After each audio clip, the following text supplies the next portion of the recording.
தங்கம் வாங்காத குடும்பங்கள் அடுத்த 10 வருஷத்துல என்னத்தை இழக்க போறாங்க தெரியுங்களா? கொஞ்சம் யோசிங்க. இன்ஃப்ளேஷன் ஒவ்வொரு வருஷமும் உங்க சேவிங்ஸை சைலண்டா சாப்பிட்டுட்டு இருக்கு. ஃபிக்ஸட் டெபாசிட் நீங்க பண்ணீங்கன்னா ரியல் ரிட்டர்ன் கிடைச்ச பிறகும் அது ஜீரோ தான்.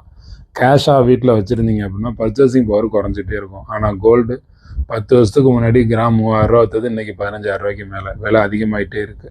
தங்கம் வாங்காத குடும்பம் இழக்கிறது வெல்த் மட்டும் இல்லை, ஜெனரேஷனல் செக்யூரிட்டி, எதிர்கால தலைமுறைக்கான ஒரு பாதுகாப்பும் இழக்கிறீங்க. பிள்ளைகளுக்கு கல்யாணம், எஜுகேஷன், எமர்ஜென்சி செலவுக்கு காசு வேணும், எல்லாத்துக்குமே நமக்கு கோல்டு தான். அப்போ இந்த கோல்டை பில்டு பண்ண முயற்சிகளை உடனடியாக எடுங்க.